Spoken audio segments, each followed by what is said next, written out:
औज़ुबिल्लाहिमिनश्शैतानिर्रजीम बिस्मिल्लाहिर्रहमानिर्रहीम अस्सलामु अलैकुम। दोस्तों, तुर्क कौम एक कदीम और रवायात की बहुत पाबंद कौम है।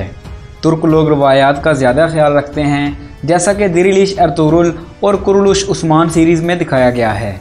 दोस्तों, तुर्क कौम के मुताबिक अगर कोई शख्स रवायात की खिलाफ वर्जी या रवायात से गद्दारी करता है तो उसकी सज़ा सिर्फ़ और सिर्फ मौत है। ये कदीम तुर्क रवायात क्या थीं, आज की वीडियो में हम यही जानने की कोशिश करेंगे।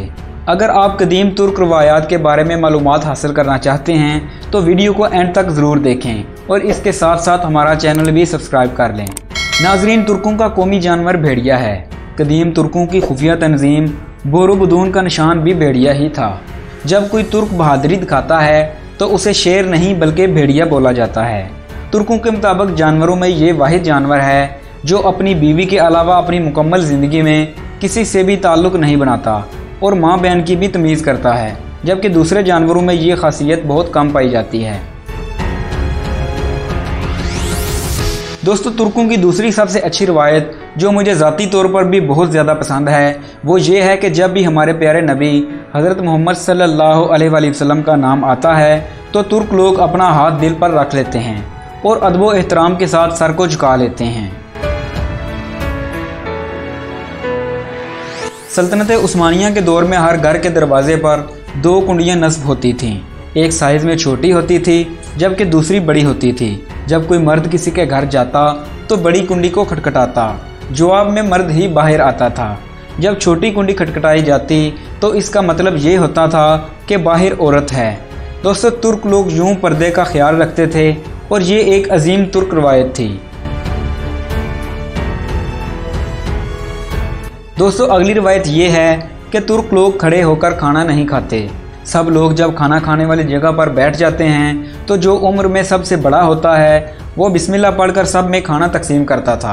फिर यूं सब लोग इकट्ठे मिलजुल कर खाना खाते थे, जबकि खाने के इख्तिताम पर सब लोग सूरत फातिहा पढ़ते थे। दोस्तों, कदीम तुर्क रवायात में ये शामिल है कि जब भी कोई शख्स सफ़र पर जाता था तो उसकी सवारी के पीछे पानी फेंक दिया जाता था। तुर्कों के नज़दीक पानी फेंकने का मकसद ये था कि इसका सफ़र जल्दी और अच्छा गुजरे।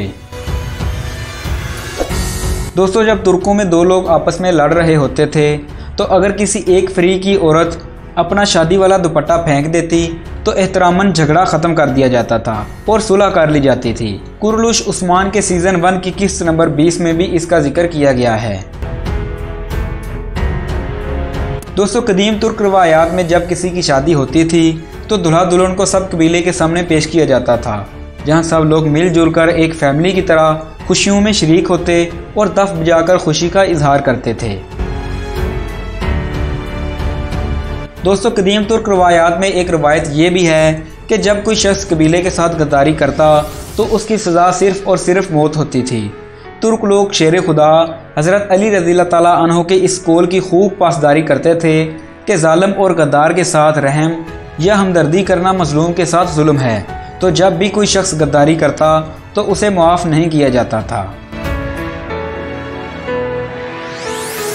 दोस्तों, कदीम तुर्क रवायात में सल्तनत उस्मानिया के दौर में तंदूर के काउंटर पर एक नेकी की टोकरी रखी जाती थी।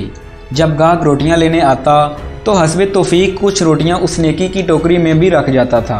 शहर के गरीब लोग अपनी ज़रूरत के मुताबिक नेकी की टोकरी से रोटी ले लेते थे और यूं सल्तनत उस्मानिया में भूखों का पेट भर जाया करता था। दोस्तों, मुमकिन है कि कुछ रवायात माजी का हिस्सा रह गई हों, लेकिन आज भी तुर्कों में कुछ ऐसी रवायात पाई जाती हैं जिनसे माजी की याद ताज़ा हो जाती है। अगर आपको वीडियो अच्छी लगे तो कमेंट सेक्शन में ज़रूर बताइएगा। अगर आप तारीख़ के दो किरदारों बामसे बेरक और आतुक बे की बायोग्राफी जानना चाहते हैं जो हकीकत में कभी अर्तुगरुल गाजी से मिले तक नहीं थे, तो उनको दिरिलिश अर्तुगरुल में क्यों दिखाया गया, ये जानने के लिए सामने स्क्रीन पर टच कीजिए और इसके साथ साथ हमारा चैनल भी सब्सक्राइब कीजिए।